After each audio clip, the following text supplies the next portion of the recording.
Madrid è una città che sa nascondere i suoi segreti tra i vicoli. Siamo nel barrio de Las Letras, in una delle piazze più vivaci e pittoresche, Plaza de Sant'Ana. Qui, sotto lo sguardo malinconico della scultura del poeta Federico García Lorca, si respira poesia, teatro e la movida più autentica. Ma basta camminare per pochi minuti, lasciandosi alle spalle i tavolini all'aperto, per trovarsi davanti a un portone monumentale che custodisce qualcosa di inaspettato.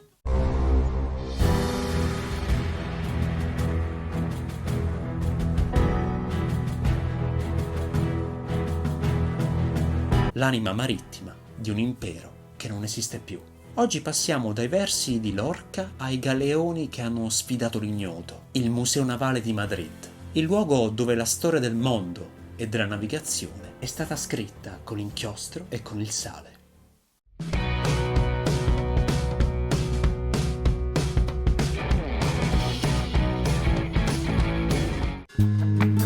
Fra le tante piazze di Madrid, Plaza de Sant'Ana, nel centralissimo quartiere de Las Letras, il quartiere letterario, lo stesso dove hanno vissuto e lavorato ed è possibile ancora visionare le loro abitazioni, i poeti Cervantes e Lope de Vega.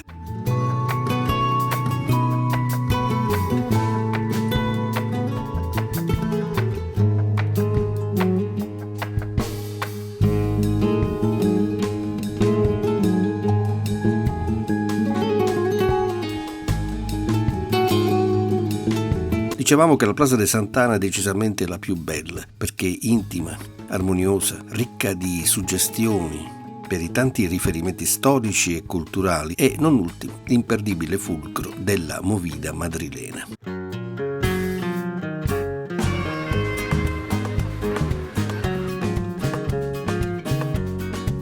È un rettangolo con storiche birrerie, ristoranti, un albergo extralusso e teatri storici. La maggior parte dei locali sono contrassegnati dal color rosso. Il rosso delle porte e degli infissi, perché negli anni andati era il segnale per tanti analfabeti che lì veniva servito vino sfuso al banco. Una di queste è la cerveseria alemana e Lateral, che serve ancora le migliori birre dal 1904. E a sera, previa prenotazione, ci si può sedere e ascoltare buona musica dal vivo.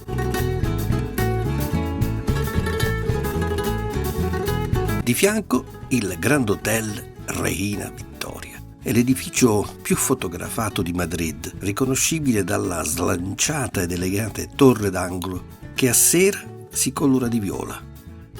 La terrazza panoramica è un'esperienza da vivere, sorseggiando un cocktail in poltrona comodamente sotto le stelle. Il Reina Victoria è anche stata ed è la tappa fissa dei toreador alla vigilia delle corride e lo stesso Manolete vi soggiornava occupando scaramanticamente sempre la stanza 220. Qui però, Plaza de Sant'Ana, passato e presente si rincorrono. Parole, nomi, volti, storie sono padroni della scena e anche l'eco del siglo d'oro della letteratura spagnola e della generazione intellettuale cosiddetta del 27. Chi erano? I rinnovatori della poesia spagnola, fondendo avanguardia e tradizione nei diversi campi artistici. Plaza de Sant'Ana è anche la piazza di Federico García Lorca, un'opera dello scultore Julio López Hernández, che lo ha rappresentato nell'atto di liberare una colomba. Sembra superare l'immobilità imposta dalla materia e sdoganare il vincolo della nostra immaginazione. García Lorca è il rappresentante della generazione del 27, della quale fecero parte anche Rafael Alberti, Pedro Salinas, Luis Cernuda, Jorge Guillén e le artiste Ángel Santos, Maru Caamayo, Margarita Manso e la filosofa Maria Zambrano. Ma gli stessi Salvador Dalí e Luis Buñuel, i precursori dell'avanguardia surrealista cinematografica. Ma anche delle Las Sin Sombrero, letteralmente donne senza cappello, l'emblema della emancipazione delle donne spagnole in campo culturale e intellettuale. In altre parole, la simbolica rivolta contro le convenzioni sociali che imponevano alle donne di indossare per strada il cappello, un accessorio estetico e simbolo di rispettabilità e status sociale, ma impedite per contro di aver vita attiva in campo letterario e artistico, solo prerogativa degli uomini. Ma torniamo al teatro in Plaza de Santana, che ha radici ancora più profonde che risalgono al 1565. Parliamo del teatro L'Espagnol e anche degli attigui Tablao Flamenco Villarosa, prestato al cinema del regista Pedro Almodóvar nel film Tacchi a spillo, che animano le serate madrilene. Il teatro spagnolo è il più antico di Spagna, durante il regno di Re Felipe II. Oggi lo si può ammirare in tutta la sua eleganza, impreziosito da busti e targhe che ricordano i grandi nomi del teatro e le loro opere. Quindi, se venite a Madrid, non mancate di fare un salto in Plaza de Santana, a pochi metri da Puerta del Sol, dove il tempo si è fermato e l'immaginazione vola se la liberate. Nei pressi di Plaza de Santana inoltre troverete moltissimi ristoranti etnici, argentini, del Vietnam, del Sud America, dell'Asia, quindi c'è una vasta scelta per trascorrere una serata in compagnia con il buon cibo.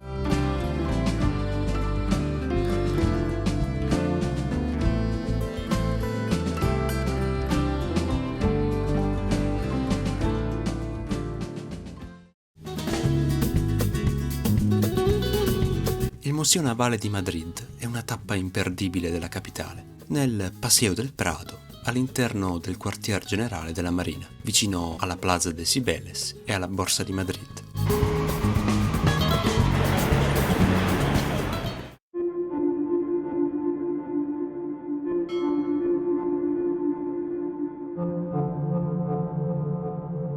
Qui si nasconde uno dei tesori marittimi più importanti del pianeta. In questo palazzo, che sembra uscito da un film di Wes Anderson, è custodito il documento che ha cambiato per sempre il modo in cui guardiamo il mondo. La prima mappa dell'America e i segreti dei galeoni che dominavano gli oceani. Per raccontare la storia di un impero, dove non tramonta mai il sole, le sale sono organizzate cronologicamente. Si parte dalle origini delle prime spedizioni medievali, per arrivare alle tecnologie moderne.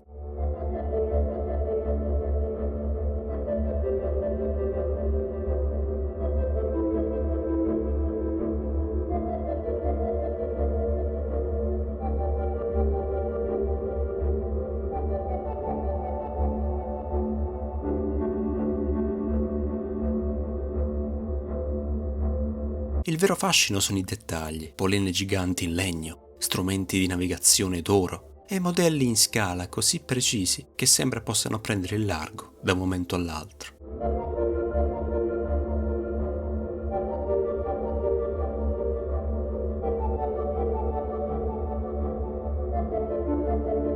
Eccola, sembra una semplice pergamena, ma è il santo graal della cartografia, la mappa di Juan de la Cosa, datata 1500, la prima rappresentazione al mondo del continente americano. Juan de la Cosa era al comando di una delle 3 caravelle, la Santa Maria, che navigò con Colombo.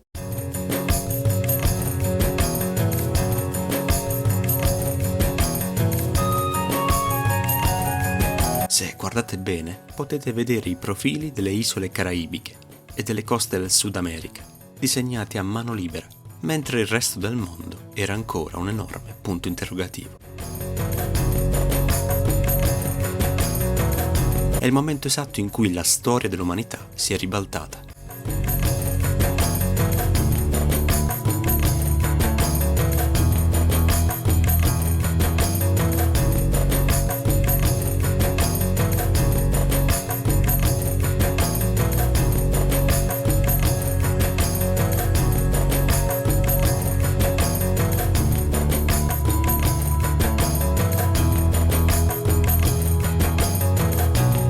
Il museo navale però non è solo mappe e disegni, è vita vissuta, diari di esploratori che appuntavano i propri pensieri, armi dei conquistadores.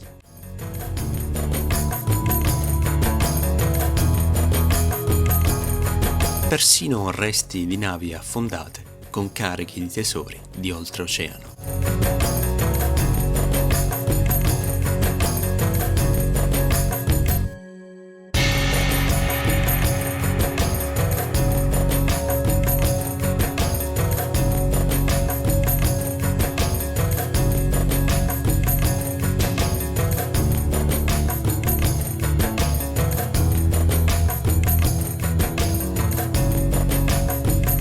Ci ha colpito molto l'accuratezza dei dettagli, dei modelli di polene che servivano ai sovrani e ai ministri per approvare la realizzazione in grandezza naturale di questi giganti.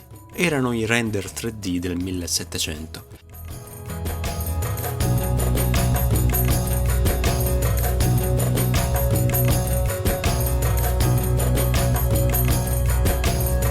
E se siete fan della storia navale, troverete anche i dettagli della battaglia di Trafalgar, indumenti, polene, oggetti e stendardi di tempi passati, ancora vivi, davanti ai nostri occhi.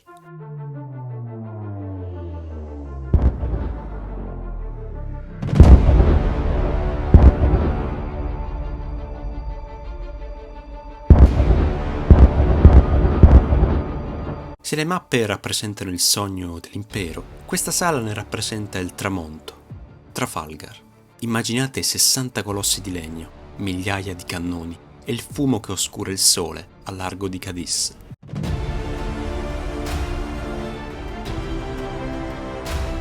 Fu lo scontro finale, la flotta franco-spagnola contro l'Inghilterra di Nelson.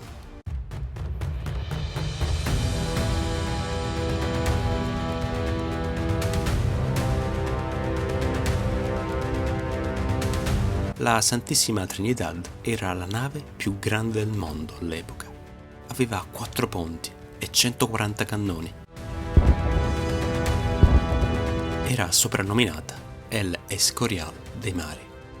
Vedere questi giganti immobili nelle vetrine fa riflettere. Trafalgar non fu solo una sconfitta militare, fu l'inizio della fine per l'impero spagnolo nelle Americhe. Gli spagnoli considerano ancora oggi Trafalgar una sconfitta onorevole per l'estremo coraggio mostrato dai loro marinai contro il genio tattico di Nelson.